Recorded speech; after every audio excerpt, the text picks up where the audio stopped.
మధురం మధురం నీ వాక్యం నా త్రోవకు దీపం నీ వాక్యం.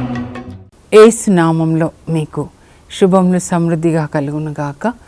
మధురం నీ వాక్యం అనే కార్యక్రమానికి స్వాగతం. ఈరోజు మనం శాపం నుండి దీవెనలోనికి అనే అంశం 12వ భాగం ధ్యానించుకుందామండి.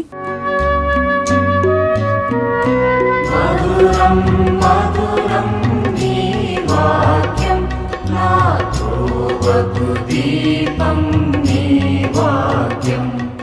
ఈరోజు యెషయా గ్రంథం 5:11 వచనాన్ని చూద్దాము. మద్యపానము చేయువారు శాపగ్రస్తులు అని రాయబడి ఉంటుందండి. మరి ఈ మద్యపానాన్ని గురించి సొలొమోన్ రాజు ఏం చెప్పాడు, యేసు ప్రభు ఏం చెప్పాడు, మనం ఒకసారి చూద్దామండి. అలాగే పౌలు అన్నమాట. పౌలు ఎఫెసీ 5:18. అక్కడ పౌలు యాక్చువల్గా మన జీవితం అంటే యేసు ప్రభుని నమ్ముకున్న తర్వాత, బాప్తిస్మం తీసుకున్న తర్వాత పాపానికి మనం మన్నించి యేసు ప్రభుని ధరించుకొని ఆయనకి సాక్షులుగా జీవించాలి అని అక్కడ 5వ అధ్యాయం రాస్తాడండి. అయితే 5:18 ఏమంటాడంటే, మద్యపానంతో మత్తిల్లకండి బిడ్డలారా, మీరు మద్యపానంతో మత్తిల్లకుడు, అది మిమ్మల్ని నాశనం చేస్తుంది. దానికి బదులుగా ఆత్మపూరితులు కండి, అంటే పరిశుద్ధాత్మని పొందండి, అప్పుడు దేవునికి మహిమకరంగా మీరు జీవిస్తారు అని చెప్పి నెక్స్ట్ దంపతుల గురించి రాస్తాడనమాట. అంటే భార్య భర్తలు ఇద్దరూ కూడా ఒకరినొకరు పరస్పరము గౌరవించుకోవాలి.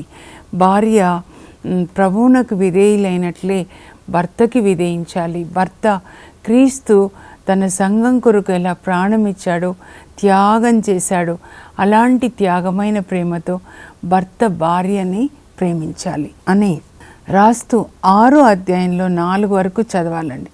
5 చదివినప్పుడు 6, 4 వరకు చదవాలి. అక్కడ బిడ్డలు తల్లిదండ్రుల్ని విధేయించాలి, వాళ్ళకి క్షేమం కలుగుతుంది. తల్లిదండ్రులు బిడ్డల్ని వాక్య బోధనలో చిన్ననాటి నుండి క్రమశిక్షణలో వాక్య బోధనలో పెంచాలి అని ఉంటుంది. అంటే వివాహ అంతస్తులోనికి అడుగు పెట్టేవాళ్ళు మరి ఈ మద్యపానంతో మత్తిల్లకూడదు. ఈ త్రాగుడు అలవాటుతో వివాహ అంతస్తులోనికి అడుగు పెట్టకూడదు. పరిశుద్ధాత్మని పొందాలి. పరిశుద్ధాత్మ పొందాలి అంటే వాక్యం మనం వినాలండి. వాక్యం మన హృదయంలో ఉండాలి. కోడి గుడ్ల మీద కూర్చొని అప్పుడు పిల్లలు వచ్చేస్తాయి 21 రోజులకి, ఇంక్యుబేషన్ పీరియడ్ అంటారు. అలాగే మన హృదయంలో వాక్యం ఉన్నప్పుడు పరిశుద్ధాత్మ మనలోనికి వచ్చి ఆ వాక్యాన్ని శరీర రూపం ధరించేలాగా, అంటే జీవించేలాగా చేస్తారనమాట. నూతన నిబంధన లూకా సువార్తతో ప్రారంభమవుతుంది. నూతన నిబంధనలో మరి లూకా సువార్తలో మరియ తల్లి పరిశుద్ధాత్మని పొందుకుంటారు.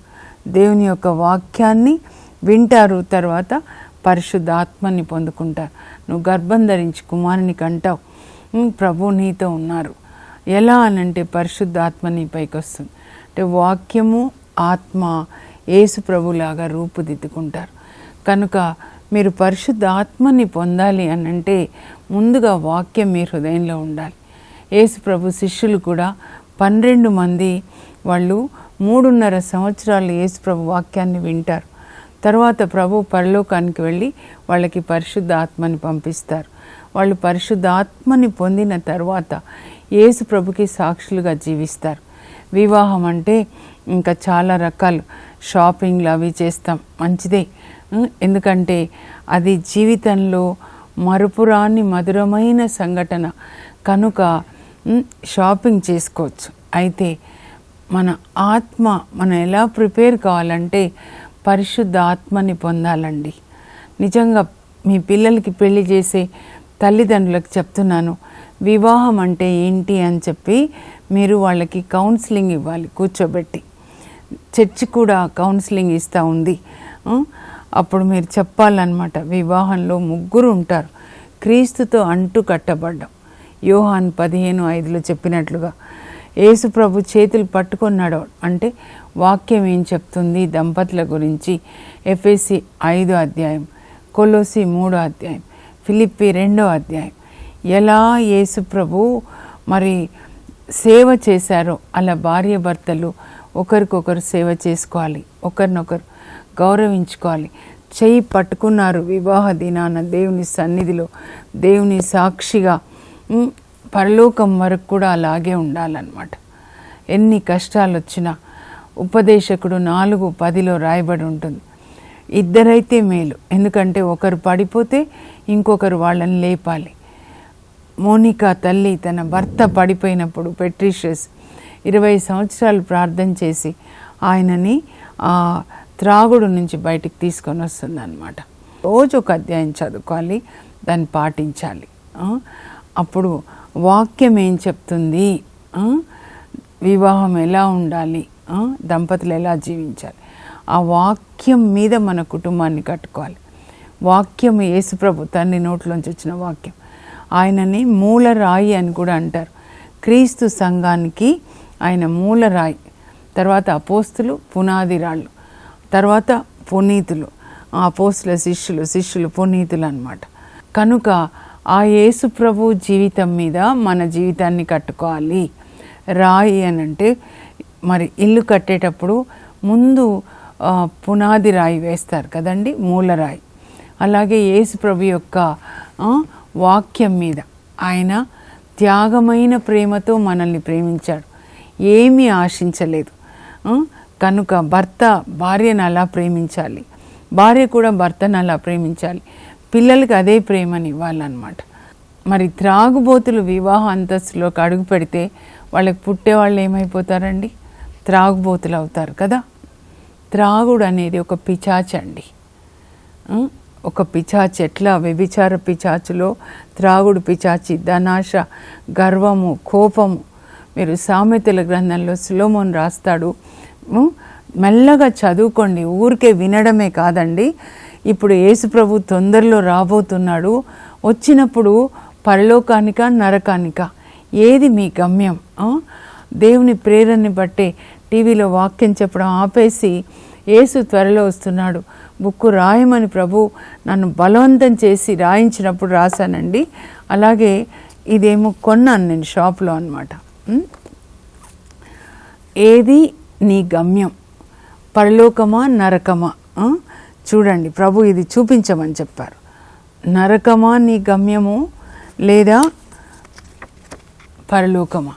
అది నువ్వు నిర్ణయించుకోవాలన్నమాట, ఎటు నువ్వు వెళ్తావు. ఎందుకంటే 1 కొరింథీ 6:9-10 త్రాగుబోతులు నరకానికి వెళ్ళి కాలుతారని ఉంటుందన్నమాట. ధనికుడు, మనం చదివితే ధనికుడు లాజర్, అది ఉపమానం కాదండి, అది జరిగిన కథనం యేసు ప్రభు చెప్తారు లూకా 16:19 నుంచి. ధనవంతుడొకడు నిత్యము పట్టుబట్టలు ధరించి విందులు వినోదాలు అన్నమాట. దేవుడు చాలా డబ్బిచ్చాడు, ఆ డబ్బుని దేని కొరకు? శరీర సుఖాల కొరకు, విందులు వినోదాలు త్రాగడం. వాకిట ఉన్న లాజర్ పట్ల కొద్దిగా కూడా కరుణ లేదు. తర్వాత ఇద్దరు ఒకే రోజు మరణించారేమో నేను అనుకుంటాను.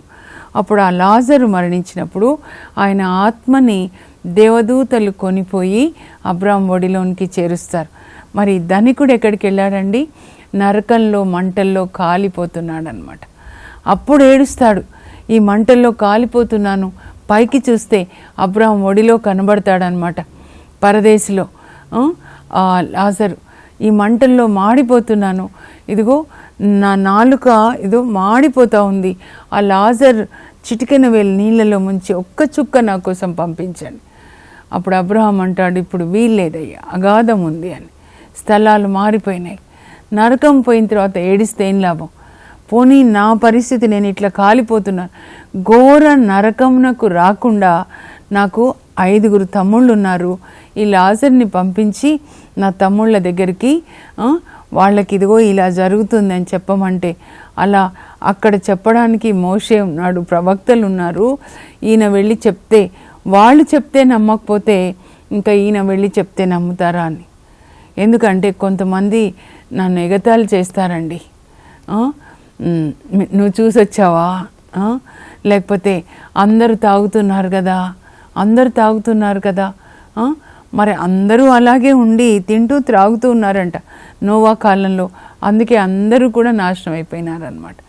దేవుని యొక్క మాట వ్యర్థమైపోదండి. ఒక్క మాట కూడా ఈ లోకంలో ఏదైనా జరుగుతుంది అంటే ఇందులో చెప్పింది జరుగుతుంది అన్నమాట.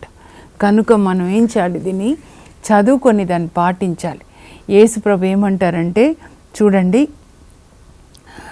లూకా సువార్త 21 అన్నమాట. లూకా 21 మీరు రోజు చదువుకోండి.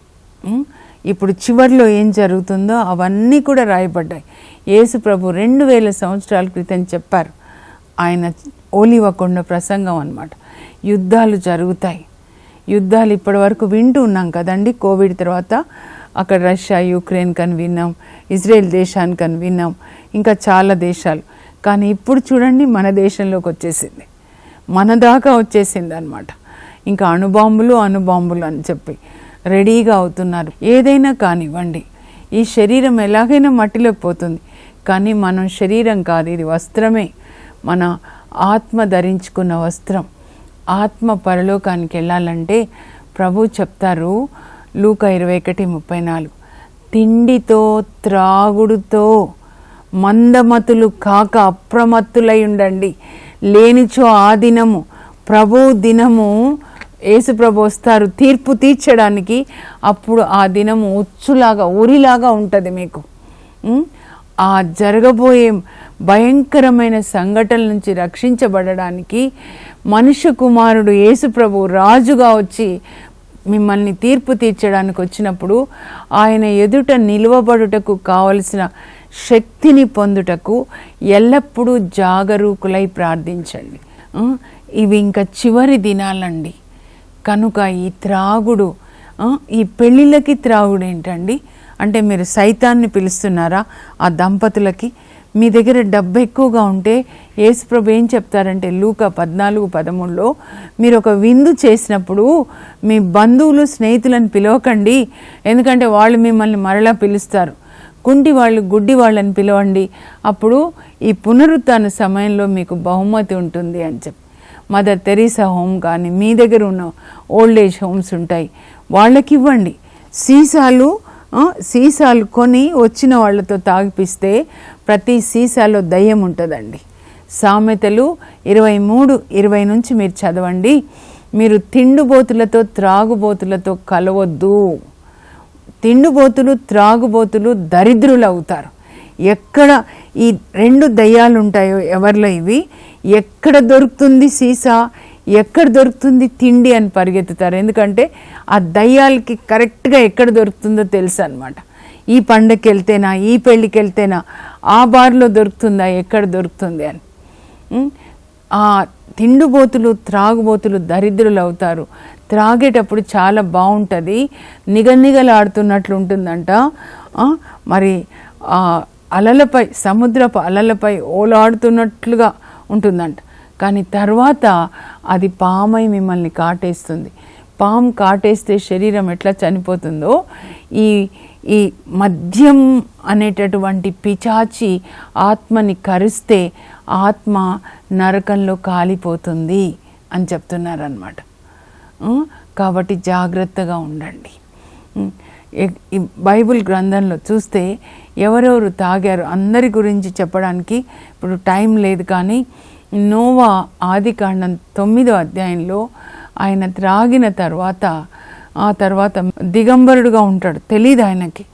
తర్వాత మెలకు వచ్చిన తర్వాత తన చిన్న కొడుకు హ్యామ్ తనని దిగంబరుడుగా ఉండడం చూసి వెళ్ళి అన్నయ్యలకి చెప్పాడని, తనకి మళ్ళా సోయి వచ్చిన తర్వాత ఆ తర్వాత తన చిన్న కొడుకు అంటే మనమడు అనమాట కనాను, ఆ పసిపిల్లవాడిని శపిస్తాడండి. ఈ కనాను నింద్యుడై షేమ్కి బానిసగునుగాక, యాఫెత్కి బానిసగునుగాక. షేమ్ అంటే పెద్ద కొడుకు, యాఫెత్ రెండో కొడుకు. కొన్ని వందల సంవత్సరాల తర్వాత ఈ కనానీయులు అవుతే షేమ్ ఇజ్రాయిల్ ప్రజలు అనమాట. కనానీయులు వీళ్ళకి బానిసలు అవుతారు. అందుకే దేవుడు ఆయన చాప్టర్ని క్లోజ్ చేస్తాడు. తాగి శపించే తండ్రులు ఉన్నారండి. నువ్వు పనికిరానుడు అవుతావు, నువ్వు బాగుపడవురా, నువ్వు ఇట్లా అవుతావురా, ఎంతమంది అండి ఇట్లా ఉన్నారు. అప్పుడు ఆ తండ్రి శాపం పిల్లల మీద పనిచేసి వాళ్ళు ఎంత చదువుకున్నా, ఎన్ని ఇంటర్వ్యూస్కి వెళ్ళినా వాళ్ళు సెలెక్ట్ కారు. ఎందుకంటే తండ్రి శాపం వాళ్ళ మీద పనిచేసినంత కాలం అన్నమాట. మిమ్మల్ని శపించడానికా దేవుడు మీకు పిల్లల్ని ఇచ్చింది? త్రాగుబోతులైతే ఎందుకు పెళ్లి చేసుకున్నారు మీరు? మీ భార్య పోషించాలి, పిల్లలు పోషించాలా మిమ్మల్ని? ఆ పిల్లలకి అందరిలాగా తండ్రి ప్రేమ వద్దు, అందరిలాగా చదువు వద్దు. శపించకండి, కనీసం పిల్లల్ని ఆశీర్వదించండి. దేవుడు మనల్ని ఎట్లా ఆశీర్వదిస్తున్నారో మనం కూడా మన పిల్లల్ని ఆశీర్వదించాలి. ఆది కాండంలో మీరు చదివితే యాకోబు తన 12 మంది పిల్లల్ని ఆశీర్వదిస్తాడు. ఇస్సాక్ దీవిస్తాడు తన కొడుకు యాకోబుని. ఆదికాండం 28:3 నానా దేవుడిని ఇల్లు దీవించి 10 ఇళ్ళుగా అభివృద్ధి చేయనుగాక అని. అలా పిల్లల్ని ఆశీర్వదించాలండి. త్రాగుడు వల్ల ఎవరు బాగుపడ్డారండి? త్రాగే వాళ్ళని నేను అడుగుతున్నా.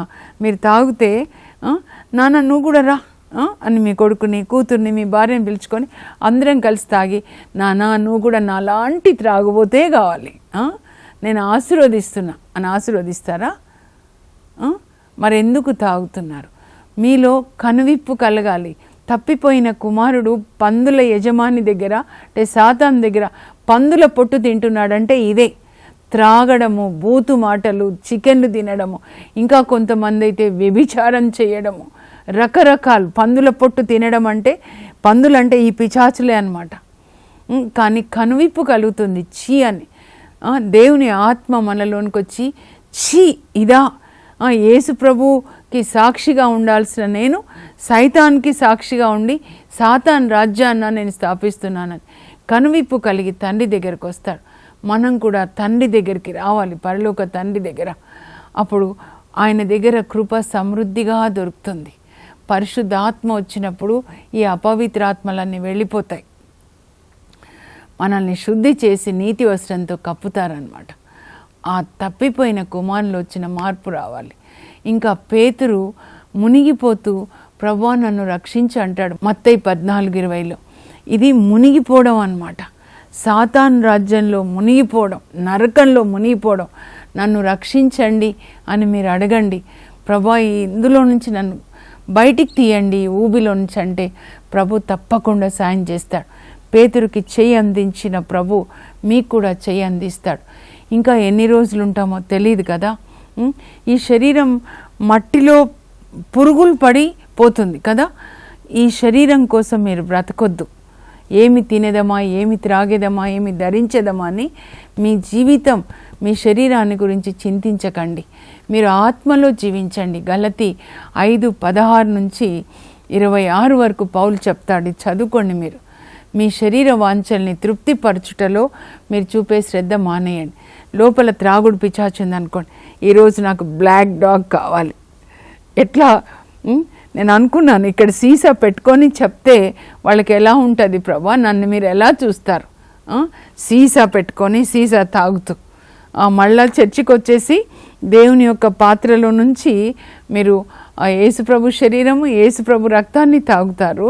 మరి దేవుని బల్ల, దేవుని పాత్ర నుంచి సైతాను పాత్ర నుంచి రెండు తాగొచ్చా? మన రహస్య జీవితము దేవునికి మహిమకరంగా ఉండాలండి. ఆ విధంగా మనం పరిశుద్ధంగా జీవించాలి. మీరు దేవుని రాజ్యాన్ని స్థాపించాలి, సాతాన్ రాజ్యాన్ని స్థాపించొద్దు. అలాగే లోతు ఎంత భయంకరం అండి. త్రాగిన తర్వాత ఆదికాండం 19లో సొంత కూతుర్లతో పాపం చేస్తాడు. ఎంతమంది త్రాగిన తర్వాత, తెలంగాణలో కూడా త్రాగిన తర్వాత ఒక అమ్మాయితో ఎంత భయంకరంగా పాపం చేసి చంపారు తెలుసా. ఒక కారుకి స్టార్ట్ చేస్తే ఇగ్నిషన్ కదా, అప్పుడు కారు స్టార్ట్ అయినట్లే ఒక మనిషిలో ఉన్న దయ్యాలు త్రాగినప్పుడు ఆ దయ్యాలన్నీ కూడా యాక్టివేట్ అవుతాయి అన్నమాట.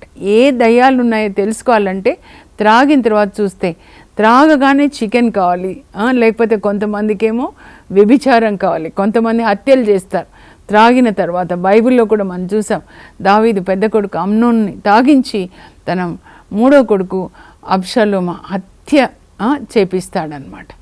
మనం చూస్తాం, ఏదైనా ఎక్కడైనా హత్య జరిగిందంటే తాగిన తర్వాతే జరుగుతుంది అనమాట. త్రాగడం, ఒక సీసాలో ఎన్ని దయ్యాలు ఉంటాయంటే ఇవన్నీ ఉంటాయి. త్రాగిన తర్వాతే వాళ్ళకి చికెన్ కావాలి, తిండిపోతు దయ్యం, వ్యభిచారం కావాలి, కొంతమందికి హత్యలు చేస్తారు, బూతు మాటలు వస్తాయి. ఎవరినైనా తిట్టాలంటే తాగిన తర్వాత తిట్టి, ఊర్లలో నేను చూస్తాను, తిట్టిన తర్వాత ఏం తెలియనట్లే ప్రొద్దున నేను మాట్లాడాను అంటారు. అంటే వాళ్ళ లోపల ఉంది ఇదంతా తిట్టాలి తిట్టాలి అనుకుంటారు. త్రాగిన తర్వాత తిట్టి అవునా నాకు తెలియదు అంటారు. కానీ సరిగ్గా ఏం తిడతారో వాళ్ళకి తెలుసు. ఈ బూతు మాటలన్నీ దేవుని యొక్క భాష అండి ఇది. ఎందుకు మీరు తాగుతున్నారు? యేసు ప్రభుకి సాక్షులుగా ఉండడానికా, సాతానికి సాక్షులుగా ఉండడానికా? ఇంకా ఒక్కరి గురించి చెప్తాను. చాలామంది బైబిల్లో మద్యపానంతో మత్తిల్లకండి అని 54 సార్లు ఉంటుందన్నమాట. ఒక్కటి దానియేలు గ్రంథం 5వ అధ్యాయంలో 25వ వచనం అన్నమాట. దేవుని తీర్పు వస్తుంది. ఈయన రాజు అండి, నెబుకద్నెజర్ రాజు యొక్క మనవడు అనమాట. 1000 మందిని పిలిచి పార్టీ ఇస్తూ ఆయన దేవుని యొక్క పాత్రలో మద్యం పోసి ఆయన తాగుతాడు. వెంటనే దేవుని తీర్పు వస్తుంది. గోడ మీద ఒక చెయ్యి, అంటే దేవుని యొక్క దూత వచ్చి రాసేస్తాడు అనమాట. రాత్రి పార్టీ అవుతుంది, రాసేస్తాడు. అప్పుడు ఎవరు చదవలేరు, దానియేలు చదువుతాడు. ఏంటి అంటే మెనే టేకెల్ ఊ పార్సిన్, నీవు దేవుని పాత్రలో త్రాగి దేవుణ్ణి అగౌరవపరిచావు కాబట్టి ఈరోజు నీ రాజ్యం నీ నుంచి తీసివేయబడి వేరే వాళ్ళకి ఇవ్వబడుతుంది, మాదీయ పారసికులకి. అది దేవుని తీర్పు ప్రకారము మరి కోరేష్ రాజు అనమాట, పారసిక రాజు. ఆ రోజు రాత్రే బెల్షజర్ని చంపేస్తాడు. ఆ బాబిలోనియా నుంచి అధికారాన్ని తీసుకుంటాడు. పారసీకులకు అధికారం వస్తుందన్నమాట. త్రాగుబోతులు చూడండి ఎలా చంపబడ్డాడు. ఆ తర్వాత ఆయన అధికారం కూడా తీసివేయబడింది అనమాట. మన ఆత్మ చంపబడుతుందండి. ఎప్పుడు మానేస్తారు ఈ సంగీతులు ఏంటండి పెళ్ళిళ్ళకి, ఈ త్రాగుడేంటి? పెళ్ళికి తాగుతారు ఎందుకంటే సంతోషం అండి. మరి చచ్చిపోయినప్పుడు తాగుతారు, శవం అక్కడ ఉంటుంది, తాగుతారు, దినాలకు వచ్చి తాగుతారు. మీరు చేయవలసిన పనేనా ఇది? మీరు అడగండి ప్రభుని, ప్రభా నేను ఇలా చేయొచ్చా? ఇది నీకు మహిమకరంగా ఉందా, సాతానికి మహిమకరంగా ఉందా, మీ పిల్లలకి మహిమకరంగా ఉందా, ఎవరికి మహిమకరంగా ఉంది? మీరు ఇలాంటి జీవితం జీవించొద్దండి. దేవుణ్ణి అడగండి. పరిశుద్ధాత్మ వచ్చినప్పుడు మీకు శక్తిని ఇస్తారు. అప్పుడు పరిశుద్ధాత్మ లోపలికి వస్తే, డిఐజీ ఆఫీసర్ వస్తే దొంగ పోయినట్లుగా లోపల హృదయంలోంచి త్రాగుడు, తిండిబోతనం, బూతు మాటలు, వ్యభిచారం, ఈ పిచాచులన్నీ వెళ్ళిపోతాయి. మన ఆలయము, మన హృదయము దేవుని ఆలయంగా ఉండాలి, కానీ ఈ దొంగల గుహగా ఉండకూడదు. దేవుడు శుద్ధి చేయాలి, పరిశుద్ధాత్మ మనల్ని శుద్ధి చేయాలి. ప్రార్థన చేసుకుందాం. పరలోకపు మా తండ్రి, మీ పరిశుద్ధ నామమునకు స్తోత్రం కలుగును గాక. ప్రభా, మా అందరికీ కృప చూపించండి. త్రాగుడికి బానిసలైన వాళ్ళ మీద కరుణ చూపించండి. ఇర్మియా 30:8 వచనంలో ఆ దినం నా వాళ్ళ మెడ మీద ఉన్న కాడి నేను విరగొడతానని చెప్పారు. ప్రభా, సాతాను త్రాగుడు అనే కాడి ఎవరెవరి మీద పెట్టిందో కాడిని విరగొట్టండి అయ్యా. యెషయా 24:9 త్రాగు వారికి మద్యము చేదుగా ఉండునుగాక అన్నారు. ప్రభా, వాసన పడకుండా పరిశుద్ధాత్మనివ్వండి.